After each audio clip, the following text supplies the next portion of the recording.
Good morning. Welcome to another day, and we're in the midst of a busy world, of course. And some of you probably looked for me yesterday morning and didn't find me online. It's because I wasn't there. One too many things lining up in the morning, and apologize. I guess I don't apologize. Doing what I felt was best for the day. And good thing is all kinds of stuff online. And also, I want to mention a couple of things. One is we're going to put some instructions on one of these morning moments on how to find my podcast that the young people are bugging me for. And so that's just an audio recording, and you'll get some instructions. We're going to keep the video going like this because people have asked for that too. And so your job, if you're watching, you need to take a moment and pray for me, and God to direct me with the best use of my time. But we may end up going to a Monday, Wednesday, Friday, 2 or 3 day a week video, and then the audio podcasts on the other days. We'll just see how that goes. But it is starting, and so there's going to be a little adjustment. But I'm going to keep the video going because people like it and want it or whatever. And I'm honored to be a part of people's lives, that people care. A couple other things. I am doing I've got more classes for some of you. I know you're out of our area. I have a pretty good set of classes that I teach for juniors and seniors. I'm going to say about 20 hours or so of teaching. And those are their video from my class that I teach high school, junior, and seniors. And so if you have older teenagers, mainly it's preparation for life. We talk dating and marriage and jobs and college and career choices and a lot of things. We talk politics. And so if that would be of interest to you, we can arrange that. If you want to leave a message for me or for our youth director, Josh, my son, Josh Goddard, we could get word to you on how to access those online. They're not just online anywhere, but anyway, they are available. That might be a help to you.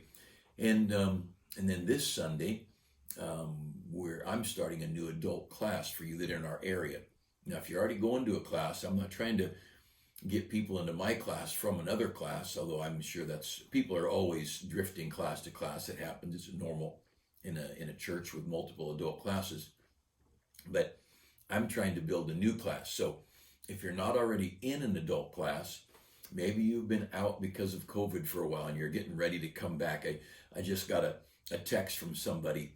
They said that they'd gotten their vaccinations and they need to get back into church. And I said, good, this week I'm starting my class and want to see you there.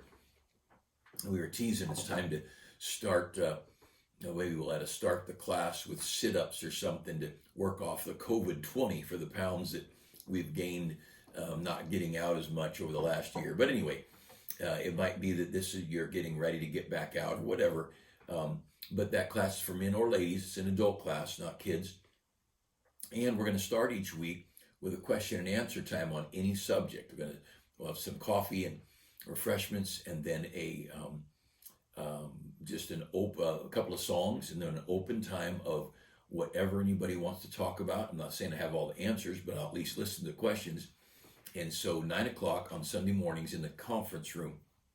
And if you're familiar with our church, where our church offices are, where the flagpole is, it's the room right behind those. So the closest room to the street in our Sunday school building is where that is. If you go in the main entrance of our Sunday school building and turn right down the hallway to the end toward the street, that'll be you'd run right into that classroom. It's the last room on that hallway.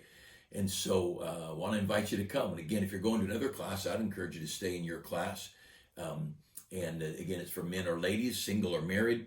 And you bring any question you want. I'd encourage you to read your Bible each day and then bring any questions that you might have. As you're reading during the week, if you think of a question, don't trust your brain. That's the reason God gave us pencils and paper or your phone or whatever. Scribble a note and keep a list of questions that you're going to have for Sunday. And I'm happy to spend the whole time doing question answer, anything from the country to the Bible to family or whatever. I'm more than happy to do that. And I just want to say thank you for your faithfulness. So many of you've just been such an encouragement to our church and to all of us. I thank you for your prayers. I hope you'll pray. I hope you pray that God would make himself very real, very evident, that he'd protect our church, that he would bless our church, that he would use us to be a help. There's no point in us just being here if we're not making a difference. If we're not helping people, there's no point in us being on the planet. We're not here to put a bunch of money in the bank or to have nice buildings or to have good potlucks. We're here to help people.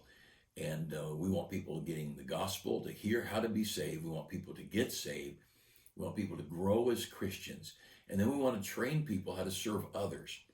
This is not a spectator sport kind of a church. We're a ministry church where we're involved and we want to learn to serve and to live for others. And so I hope you'll pray for our church and for churches across the country. Our nation is in big need, just a huge need, spiritually, politically, morally, ethically.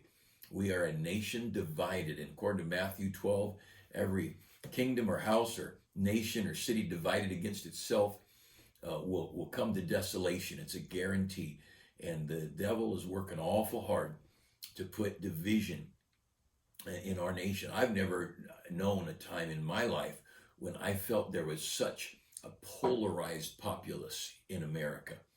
I don't know that we've ever been polarized over vaccinations or polarized over politics as much. There's always been political party, but man, this has been a rough year of increased division and increased tensions, and it's not right. It's from the devil. And I want to encourage you, pray for your country, pray for our leaders, pray that God would give us good leaders. I want to read a couple of verses thinking about good leaders, a couple of verses. I'm going to be in Revelation 2 in a minute, but I want to give you a quick paragraph or two from, this is my book on imprisoned preachers. I've got quite a few books that I pick up and read a few pages and put them down. The book like this, you don't read cover. I mean, you might read it cover to cover, but I don't. I get that tidbit of truth and put the book down, then I can think on it. And many of my books, they're more referenced than they are like a novel where you're reading a story, and everybody reads differently. But this is some material from Morgan Edwards. And Morgan Edwards was a historian, especially a church historian, and in early American history. And he wrote a lot about the churches and the government and different things. But this is about Elijah Craig. He was confined to an inner dungeon of orange gold, which is a jail, with no opening save a hole in the door. He was that's the title. He was in gaol at Orange for a considerable time in 1768, preaching through the bars to the people who resorted to the prison till he was confined to the inner dungeon, where was no opening save a hole in the door through which he received bread and water. Now, 1776, the Declaration of Independence was signed, and I know people fuss about the Declaration and all men are created equal, and there was still slavery and different things that there's still problems. Yes, there were, because people are people, and just because you change the foundation and the foundational documents of a country doesn't mean you've changed everybody's hearts. And hearts change slow. And that's the case of these preachers. 1768, we're only 8 years from the Declaration being signed. And these preachers I'm going to read about, they're still sitting in jail near Culpeper, Virginia. And Virginia was one of the worst places for preachers being jailed. And so Elijah Craig was in prison, and when he was first in prison, he just preached through the bars out to the outside, and his congregation just came. People would come by crowds of people, and so they moved him to an inner cell where there was no door to the outside. The official record of other imprisonments in Orange County, that's Orange County, Virginia, may be found in the order book of that county, for the years 1763 to 1769. And then it lists people who were imprisoned for preaching the gospel. This day, and it lists these people. They were entered into jail, and here's their charge. They were charged as vagrant, itinerant persons, and can you imagine being a vagrant and itinerant persons, and assembling themselves unlawfully at sundry times, just any old time and place, under the denomination of Anabaptists, and for teaching and preaching schismatic doctrines, whereupon the court, having examined the witnesses and heard the counsel on both sides, are of the opinion that the said Allen, Wiley, John Corbley, Elijah Craig, and Thomas Chambers are guilty of a breach of good behavior, and ordered that they enter into bond. So they're going to have to pay ahead of time, each the sum of 50 pounds, and 2 securities in the sum of 25 pounds each, to be of good behavior until the 25th of October next. And in case they fail to enter into such a bond as aforesaid, that each of them, so failing, shall be committed to gaol, prison, until the same shall be performed. Now, these men, they refuse to pay. But a couple things I want you to notice. There is always a way to use courts to oppress people. There's elections. Somebody said Saddam Hussein was elected by a 98% favorable vote. And sure, because if you didn't vote for him, they shot you or took your head off. In North Korea, the same thing. Lenin and Stalin and Mao and Hitler. Now, those guys didn't eliminate elections. They just controlled them. I think it was Stalin who said, I don't care who votes, I care who counts the votes. But some famous communist leader. And so in this day, there's much more here. The minister, Reverend William Freestow, who has his assistant, Mr. Allen Wiley, mentioned earlier in jail. This Wiley has been in prison for some time at Orange for the testimony of Jesus. Now, John Corbley, he was from Ireland, and he served 4 years as an apprenticeship to pay for his passage to Pennsylvania. When that time expired, he came to Virginia, settled near Culpeper. He got converted. It says he became a convert to true religion under the ministry of James Ireland. After his conversion, he became so noted that the enemies of the cross considered him worthy of a prison sentence, and accordingly put him into Culpeper jail, where he stayed considerable time. The exact year of the imprisonment is not known, but it was previous to 1770, for in 1769 he was a delegate to the Catoctin Association. It'd be a meeting of a bunch of the Baptist churches. And so he was there in 1769 in the Catoctin meeting. He was the clerk of the association, so he held a position. But his name didn't appear again in the minutes until 1775. So that's 6 years later, when he comes as a representative of a church called Goshen in Redstone Settlement, Pennsylvania. And so probably 6 years in prison. Now, these guys, the devil usually has his pretty good hand on the courts, and certainly on politics. And don't be surprised by what a court says, or and attorneys and all of that. They can twist the law to, Dinesh D'Souza. If you've never watched him or listened to anything or read anything he's done, he's a great guy. He's an Indian immigrant, and what a neat guy. And one of the things he did, he got thrown in jail for doing a movie on Hillary Clinton, but he said that every day, he's a brain. He said every day we break, and he knew the number, how many laws the average American breaks in a day, just in their routine, that there are so many laws that if somebody wants to put you in jail, you're going to jail. And he spent some time in jail, and he came out of jail more rabid for America and for God and country. And he's just a pleasure, delightful man. No bitterness in him, no ugly attitude, no vindictiveness. But the point is, clear back in the 1770s, our courtrooms were corrupt. Our prison system was corrupt, and it's nothing new. And it may change who's going to jail. And that day, it was anybody who was a Quaker or a Baptist or a dissenter. If you didn't walk in line the way the Anglican or Congregational Church told you, you were going to jail. There's a very good chance you go to jail unless you went west into the mountains like some people did just to keep alive.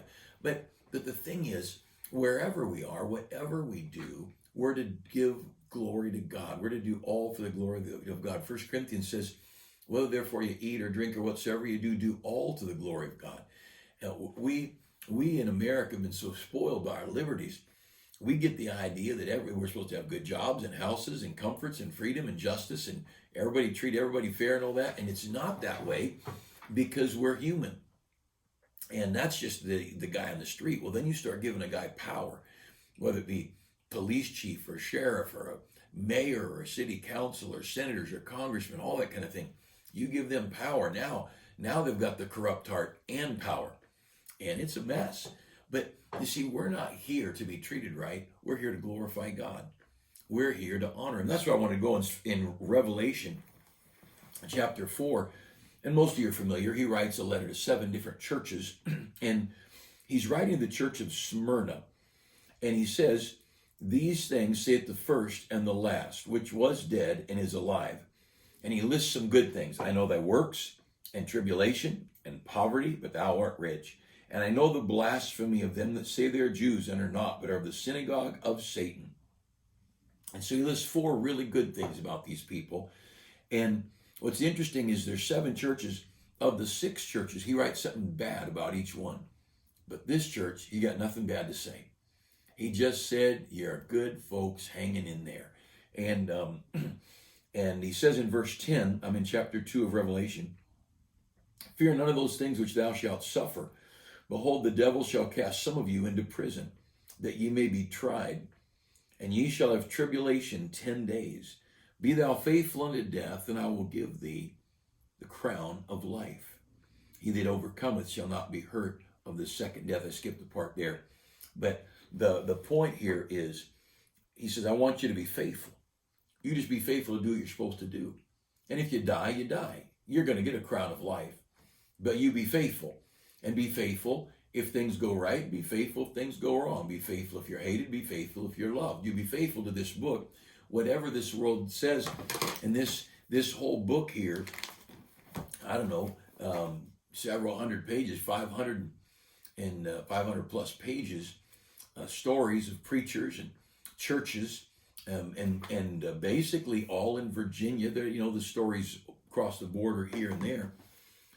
Could you imagine 1700s and you get 500? This is by Peyton Little. It's an old book, but 500 pages written about one state, and that state, it was put together in 1938. And Peyton Little did an incredible job researching all this. He documents everything that goes on. But this is basically 500 pages of stories during the colonial days of Virginia and the suffering that the Baptists went through. And so, like we read here in Revelation, this church in Smyrna, God doesn't pat on the back, say, you poor babies, and everybody's been mean to you. God says, just be faithful. Hang in there. Be faithful to death. And if you think about it, that's like a verse in Hebrews, if you want to look over there with me. Hebrews chapter 12.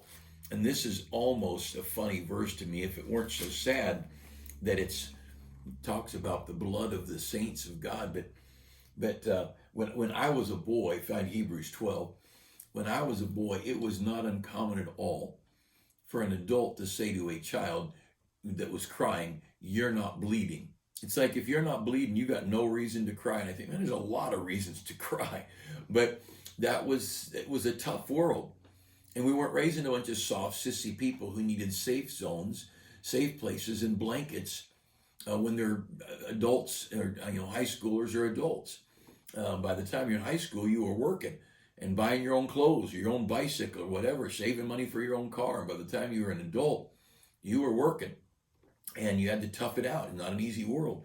And but in Hebrews chapter 12, that little phrase I used that I heard as a boy, you ain't bleeding. He says in verse 2, looking unto Jesus, the author and finisher of our faith. And he says in verse, talks about how to endure, how to hang in there tough. Verse 4, consider him that endured such contradiction of sinners against himself, lest you be wearied and faint in your minds. He says, you keep your eyes on Jesus, and you keep thinking about Jesus, and you be careful. Because if you're not keeping your focus on the cross and keeping your focus on all the injustice and all the wrong that Jesus went through, you might faint. You might just faint. And if you've heard me preach much, you've heard me in Hebrews 12. This is maybe one of my favorite chapters. But he said, lest you be weary and faint in your mind. See, you mentally faint. Your body's capable of going on. But here's the verse in verse 4. Ye have not resisted unto blood, striving against sin. In other words, you ain't bleeding yet. Come on, get going. And let's do this. We've got a life to live for God. And there's people out there to serve. And there's people that need you and need me. And all right, things have gone wrong. Stubbed our toes, stepped on a nail. I remember one of my friends jumped out of a little playhouse, second floor roof or whatever, kind of a higher part of it, and landed on a board with a nail and drove that nail into his heel, into his bone. And his mom, and there was a little board, and the nail through the board. And so he's on the ground, wailing, and I don't know how old we were. We were in school, and he was a little older than me. So if I was first grade, he's third grade. If I was second or third, he was fifth. But his mom comes out and couldn't get the board off. It's stuck to his, and you don't wiggle it back and forth off your kid's heel. And he's, how you can imagine how badly that hurt. And so she goes and gets a claw hammer and just puts that old claw hammer on the board on his heel and pries that nail right out of his foot and took him, made sure he had tetanus shots or whatever. I don't know, dipped his foot in alcohol or turpentine or whatever. But you've not yet, he says there in Hebrews 12, verse 5, you've not yet resisted unto blood, striving against sin. Your battle to do right in a difficult world, you're not dead yet. You're not even bleeding yet. And Jesus holds out those nail-pierced hands, and the Apostle Paul pulls up his shirt, and multiple times he received 39 stripes. I think it was 5 times. And so if I'm remembering right, 5 times 40, you've got 200 stripes minus 5, so 195 lashes across his back. And Paul could say, hey, you're not even bleeding yet. So don't you quit. You keep the faith. And they don't make light of our suffering. They just tell us to don't quit. And they don't, one point, the epistle, he says, remember your brothers that are in the world that suffer like afflictions. And there's a lot of great Christians around the world that are struggling. Now we've got to assume they killed Jesus, they killed the apostles, killed a lot of believers throughout the centuries. I'm guessing the devil's still mad at people who are reading the Bible and preaching it and teaching it. And like with these Virginia preachers, if they could use some fabricated laws and create something to put these guys in jail for years on end, he can certainly cause you and me grief, and they may. You wait and see with this all of the political issues going on, whether it be race or gender or the economics, whatever. There'll be people going to jail just for preaching certain things in the pulpit. And he says, where we read there in Revelation chapter 2, be thou faithful unto death, and I'll give you the crown of life. You're sick. Let's be faithful to God, as faithful as we can be. We can't get unsick, but we can rejoice. We can praise God. And we may not be able to talk, but in our heart, one of our dear friends, I just got a text from him. He's in the hospital right now. And we may feel terrible, but we can still say, God, you've been good to me. And we can give God the credit and the glory. God deserves the praise and the worship and the glory because he's so very, very good to us. And let's not forget his goodness. He's a wonderful God. And so let's be faithful to love him, and may not be able to change the messed up marriage I got or change the messed up job I've got. May not be able to change my health. May not be able to change my country. Our country may just be God's hands on the little silver lever and about to flush our nation right down the commode. But he's still good, and I know where I'm going, and the Bible's still good, and people can still get saved. And whatever God's going to do with Washington and with America and whatever he's going to do around the world, he deserves our love and our praise. And there's a bunch of unsaved people who need to hear the gospel. And so carry some gospel tracts with you. Pass those tracts out. And let's witness to people as God gives us the chance. Hey, I hope you have a great day. And I hope you'll pray for Saturday's soul winning, for Sunday morning's church. And again, if you're not in an adult class yet, I invite you to my class, the conference room right behind the church offices. Kind of go up the main driveway to the building and immediately right-hand turn. You'll be right in the back door, and hope to see. And if you're in your own Sunday school class, pray for mine. And again, my goal will be to get some new people that are not even in church at all, or people that come once in a while but not in the class. We want to help people grow in grace. Hope you have a great day. Thanks for spending a few minutes together.